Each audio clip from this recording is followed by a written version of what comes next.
specific conditions, how the microstructure varies, that we'll try to understand in the 5th module. So these are overall view of this particular course.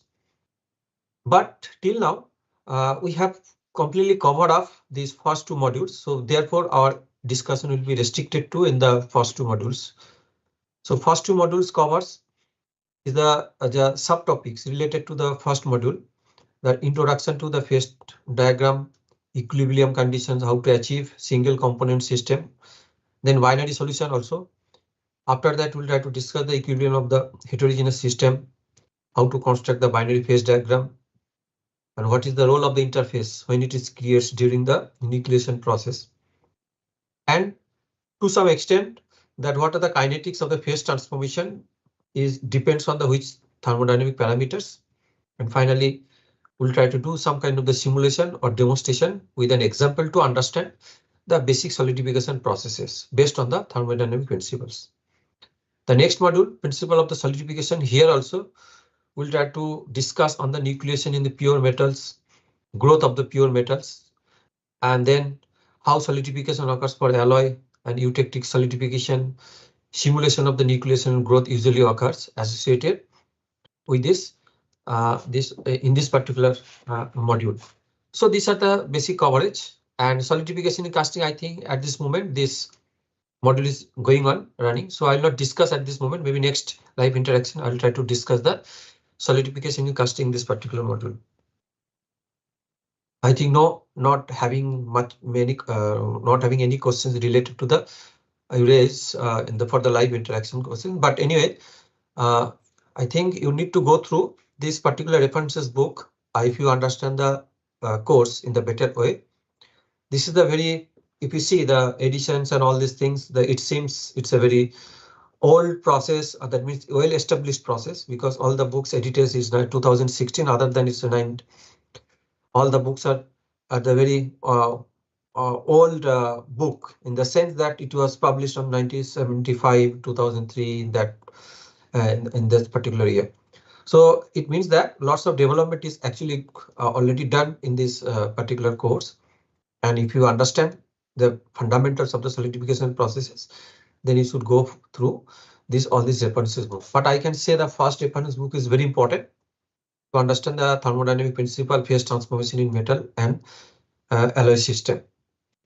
So apart from this thing, we have some common questions also raised. And question 1, what are the different length scale of the solidification phenomena? Actually, we started with this thing in the introductory level. So someone raised these questions, and of course, I think we have already answered this question, but it is better to discuss in this particular forum. That when you perform the solidification process, we can look into the different scale. For example, in the different length scale actually. So here, if you look into different length scale, the interface behavior, because solidification means that they're converting from the liquid phase to the solid phase, and then it might having some interface between the solid and liquid phase, and the level of the interface might be different if you look into the interface at the different scale. For example, if you observe solid liquid interface at the very large scale, we can feel that it's a very smooth surface, or smooth front is gradually moving, and solidification front. But this kind of the behavior we can analyze simply heat transfer analysis, heat transfer and fluid flow analysis. We can see the solidification front, smooth front. But if you look into the interface at the micro level, then we can find out the different features. For example, different dendritic structure, primary and secondary arms usually form. But that will be able to observe at the lower scale. So in that case, your analysis at the lower scale will be different as compared to the macro scale. So interface behavior can be, interface stability will be there, and it will try to move on. It creates some kind of a dendritic structure. All this difference you can observe if you your observation scale are different. So therefore, the solidification theory at the macro scale and solidification theory at the micro level might be different, and we can analyze these two aspects in a different way. So here is the difference of the different length scale, or we can understand the different length scale associated with the solidification phenomenon. Now, second question was raised like that, what is the intensive property and how density is an intensive property? That assuming that having uniform one space, having uniform temperature and pressure. Now, if you look at the different position, the spatial variation, different position, if you pick up this matter at constant pressure and temperature, then it doesn't matter whether we are looking as a smaller portion or the largest portion of the system. It behaves like the similar way. Similarly, if you look into the density of a material, already mentioned it's an intensive property, but an example, the density of the water is same whether you consider 10 liter or 1000 liter of the water. It does not depend on the quantity of the water. So in that sense, it is considered as an intensive property. It means that it's a independent of the mass in case of density. That's what we call the density is an intensive property of a system. So this is basic thermodynamics. Now, I think there is no further question, but here we just look into which is important aspect associated with the solidification processing. One is that we try to understand what the equilibrium situation based on the thermodynamic parameters here. So we say that the system is in equilibrium when it is in the most stable state. So when it is most stable state, in that case, the system is in equilibrium condition. So at constant temperature and pressure, a closed system will be in the stable equilibrium. It should have the lowest possible values of the Gibbs free energy. So by defining the Gibbs free energy, we can define the stability of a thermodynamic system. So in the mathematically, the stability can be represented like that, change of the Gibbs free energy equal to 0. So that's what dg equal to 0.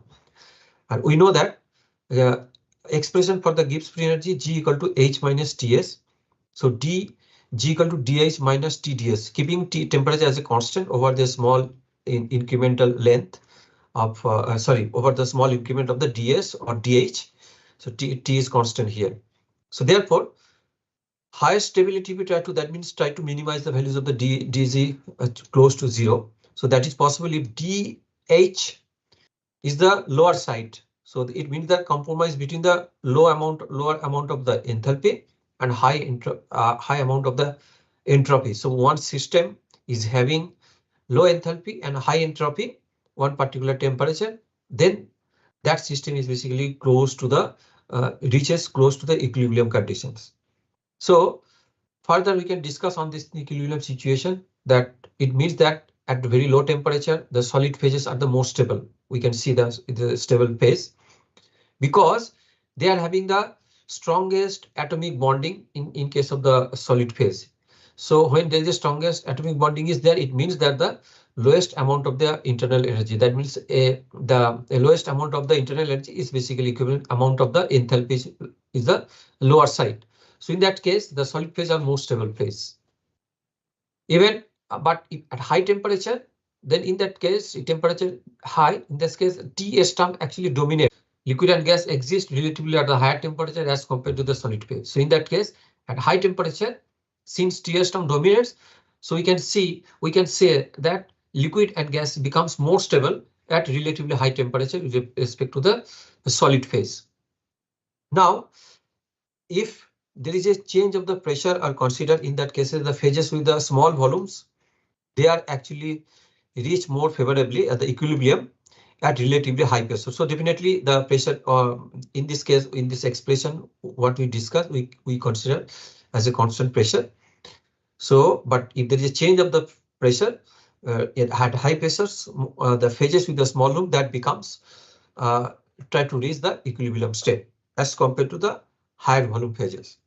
We can more explain in this way the equilibrium conditions using this Gibbs free energy curve. Say, for example, in this case, we understand the equilibrium condition means dg equal to 0. Change of the Gibbs free energy equal to 0. Dg can be 0 at the different positions, at the different atomic arrangement of the atoms with the different configuration. Dg might be 0. So therefore, in this case, the stable configuration, the stable equilibrium, in principle, d into z is 0 at the stable equilibrium condition, but configuration B is the basically metastable state, because there is a possibility in the another specific arrangement of the atoms, it can reach the another a stable state. That means another condition where d is equal to 0, and that is very obvious from the figure also. So therefore, configuration A is can reach the new stable equilibrium state, and in that case the Gibbs free energy is relatively lower with respect to the atomic arrangement of the position B. So therefore, local B. So in such in this case, that such case can arise. So it can always try to lower, and at different temperature and the pressure condition, it can further reach to the another stable equilibrium condition by the reduction of the Gibbs free energy value G. So therefore, in this case, we see the local minimum free energy D is equal to 0, but it may not have the lowest value of the G. There is a possibility of it can reach the another atomic arrangement while it will configure the lowest value of the G. Now, what happens in the intermediate state between the state A and state B? In that case, of course, D is not equal to 0, and these are the unstable state.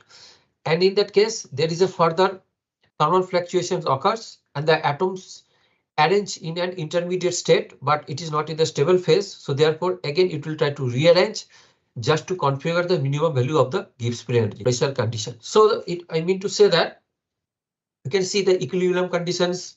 Of course, mathematically we define D is equal to 0. That is the equilibrium condition for the stable phase, but it can reach the stable phase can exist, and it can change with represented by changing the temperature and pressure, and always try to reach to the minimum amount of the Gibbs free energy. Here, understanding this thing, suppose we have the liquid phase, solid phase, and the liquid which phase is stable, which is phase is not stable in terms of the Gibbs free energy or in terms of the enthalpy. That we'll try to understand from this very standard figure. So here, this figure represents the variation of the H and G with temperature, and that is for the solid and the liquid phase of the pure metal. See, here you can see the graph. That one curve is this for the this enthalpy H, and other curve, red curve, is basically that curve for the Gibbs free energy curve, G curve. And if we see the solid line and a dotted line to distinguish with the liquid phase and the gaseous phase. So here you can see that irrespective of the at any temperature, that means at all T, liquid has the higher H enthalpy than the solid. That is very obvious. So liquid phase having the enthalpy is much higher as compared to the solid phase, and that is very much obvious from this curve. And but relatively low temperature, I can say the low temperature means below the melting point temperature of this particular single component system. Here we can see that GL, that means Gibbs free energy for the liquid phase, is lower than that of the Gibbs free energy for the solid phase, and that is very obvious. The below the melting point temperature, the lower line, negative value of the G is much higher as compared to the negative value of the G for liquid phase. So here we can see the solid phase is solid phase is lower than the liquid phase below the melting point temperature. So in that sense, the below the melting point temperature, in this case, the lowest value of the Gibbs free energy is in case of the solid phase. So that's why below melting point the solid phase is more stable. That's how you can explain this thing. But G for the liquid phase is gradually, if you see the further with this increasing the temperature, the liquid phase, the Gibbs free energy gradually decreases. That means negative value actually increases. So gradually decreases, and at the melting point temperature, it further decreases, and that is even lower than that of the solid phase. It means that above melting point temperature, liquid phase having the lowest value of the Gibbs free energy. So therefore, above melting point temperature, liquid phase is the more stable. So that kind of the analogy we can see from this diagram. Now further, but if you look into what happens at the melting point temperature, up to the melting point, okay, so above we already mentioned the liquid phase is equilibrium, up to the Tm, solid phase is the lowest value G, but at melting point temperature both the phase have the same values of the G. So here transition, you can see the red curve is crossing, but same values of the G for the respective for the liquid and the solid phase.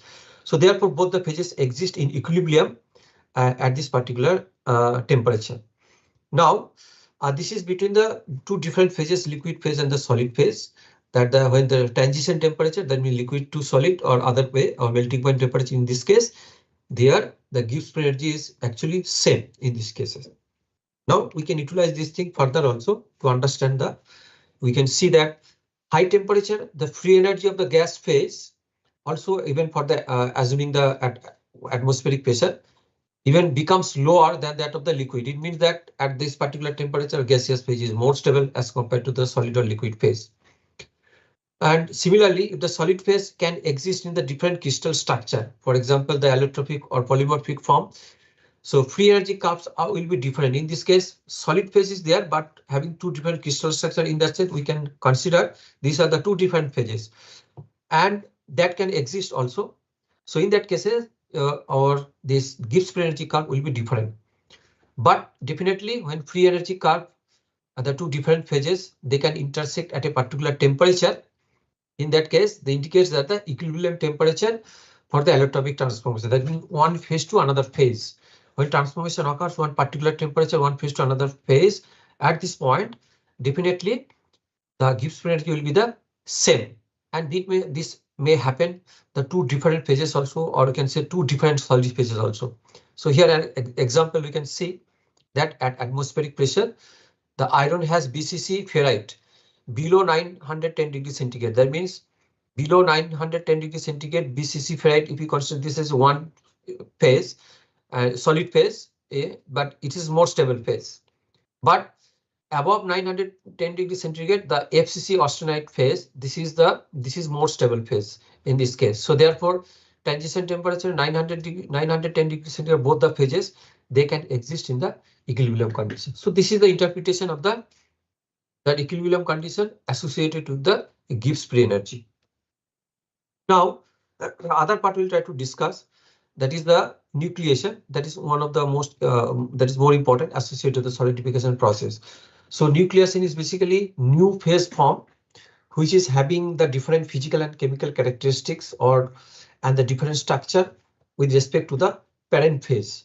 I mean to say that nucleation will, it is not necessary the nucleation will always occur from the solid phase to liquid phase. So nucleation might occur between one solid phase to another solid phase. So that possibility is also there.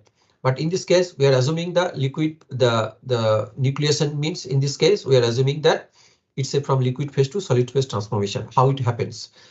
So two stages are there. First, nucleation occurs in the solidification, and then growth of this particular nucleus to get further growth phenomena usually occurs.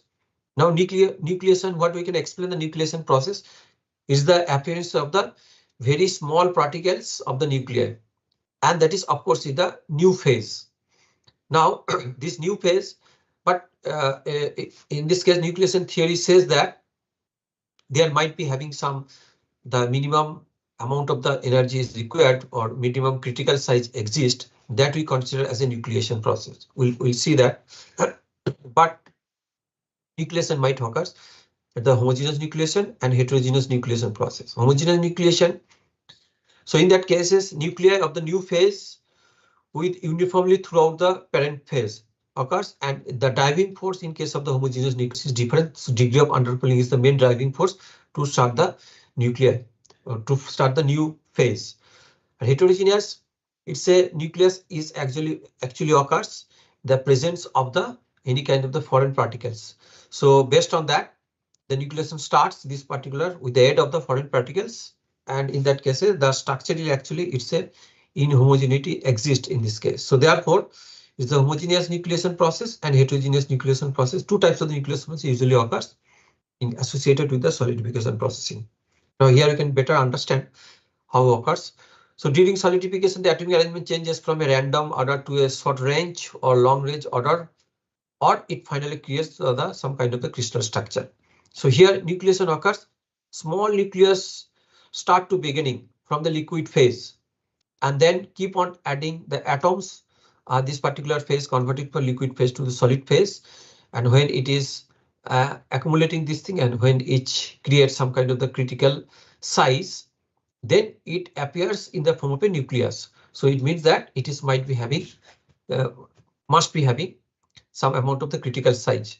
So here you can see that from when it is formed, So if you what you can link with the free energy, Gibbs free energy, here you can see the balance between the free energy available from the driving force. It means the volume free energy and energy consumed in the forming of the new interface. We see the available energy, the volume free energy of a system, and when it is create the nucleus, it's basically definitely associated with some interface. So that interface is associated with some amount of the energy. So basically it's a balance between the what is the total volume free energy change nucleus and what is the interface energy. Balancing between these two creates the conditions for the sustainability of the particular size of the nucleus. So here, once the rate of the change of the free energy becomes negative, then only an embryo can grow. That means the critical, it's not like that all forming of the adding of the atoms and forming of the nucleus until unless it's not reaching to the critical size, it will not survive. So once reaching the critical size, an embryo can grow, and then after that it will further grow into the full grain. Here you can see that. So when you try to look into the nucleation for pure metals, we try to link in the free energy change, how it looks. So delta G, change of the Gibbs energy, we can see that delta H enthalpy minus T into delta S at particular temperature T.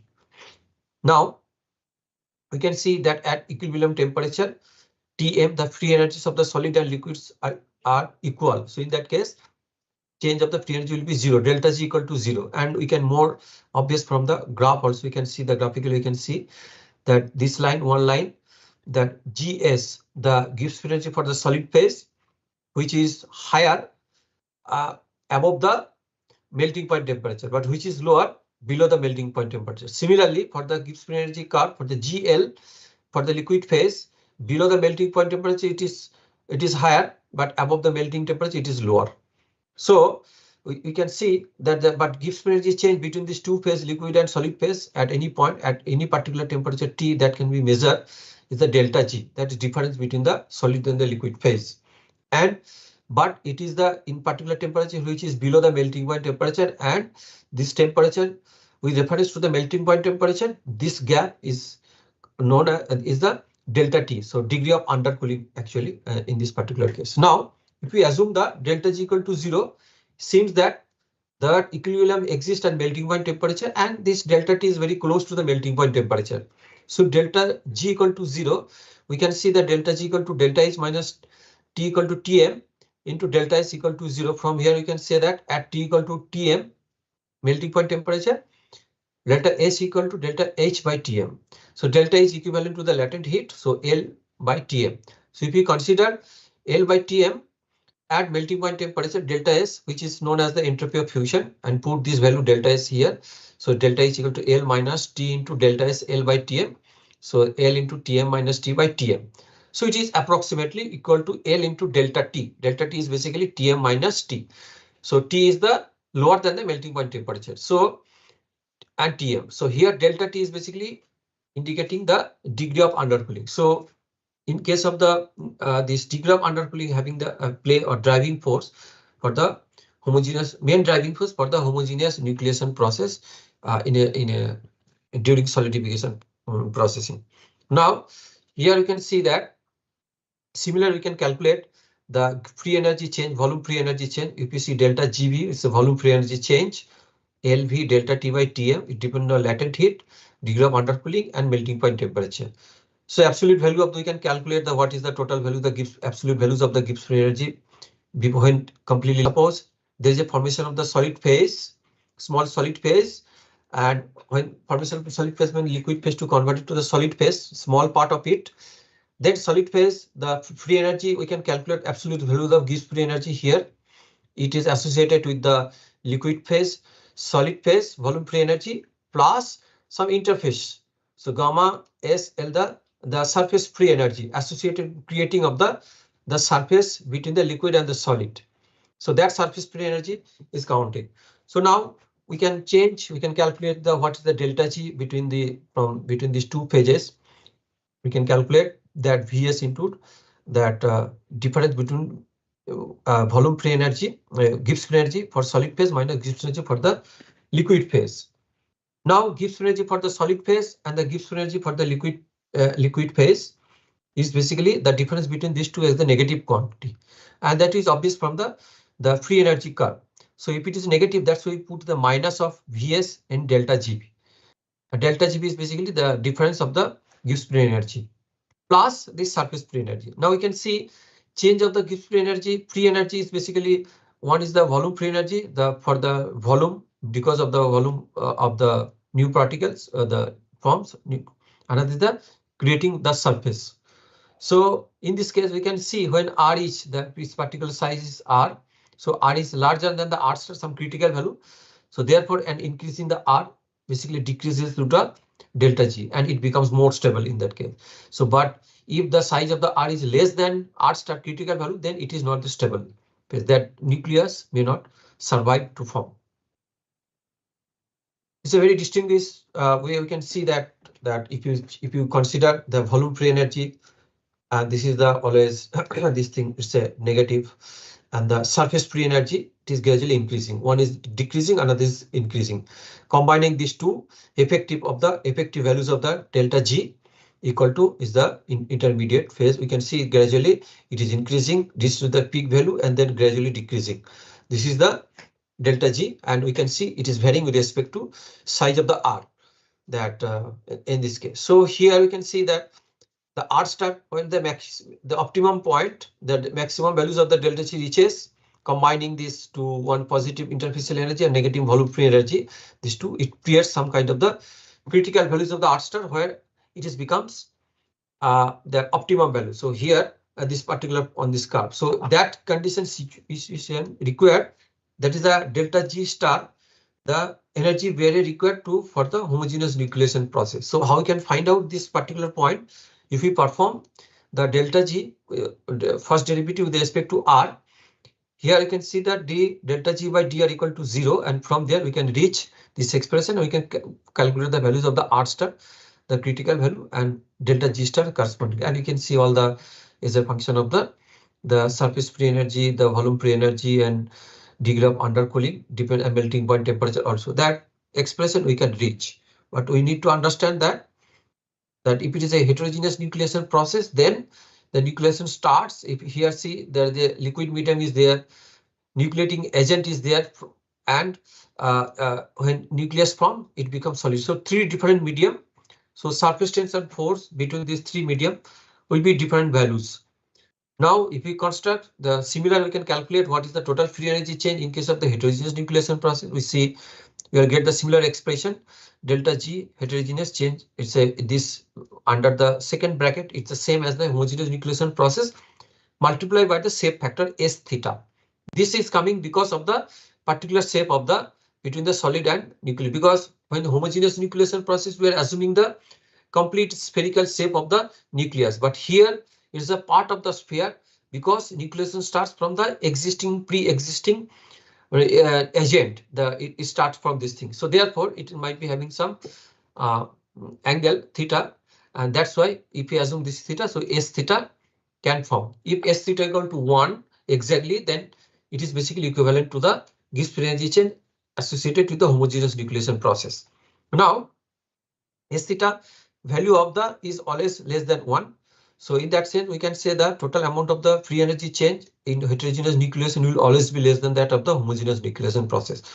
Now, if you perform the similar exercise to find out what is the critical values of the nucleus, we can do that. And here I can see graphically that critical values of the nucleus size is in the irrespective of the homogeneous nucleation and heterogeneous nucleation, it is same. But energy barrier for the homogeneous nucleation and heterogeneous nucleation, these are the different in these two cases. If you see the heterogeneous nucleation process, your energy barrier to start the nucleation, the amount of the energy required is less as compared to the homogeneous nucleation process.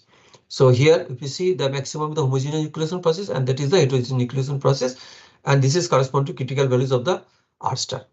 So this kind of the nucleation process is basically once nucleation starts, then we try to discuss about the growth of the nucleus with the favorable conditions, and always we try to look into how the interface, solid liquid interface usually moves at the different mode, and based on that we can see the different values of the different mode, whether it's the planar front is moving or it is stable, whether dendritic structure or the columnar dendritic is there, equiax dendritics, all depends on the different other thermodynamic parameter associated with the solidification process. We'll try to discuss in the next time.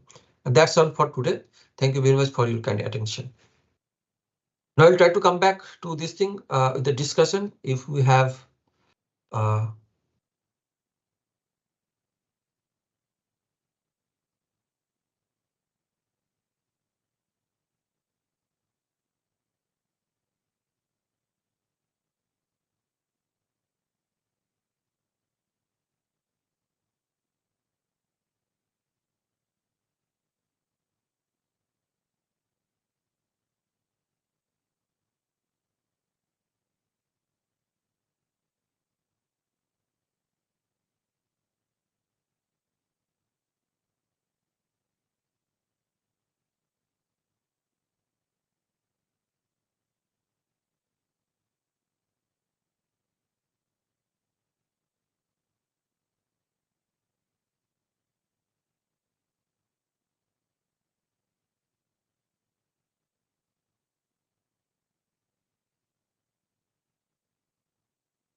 I think I can't see any kind of the comments actually.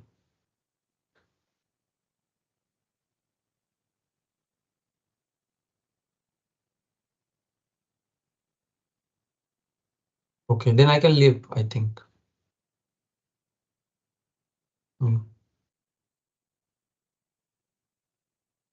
Yeah, I can leave. Okay.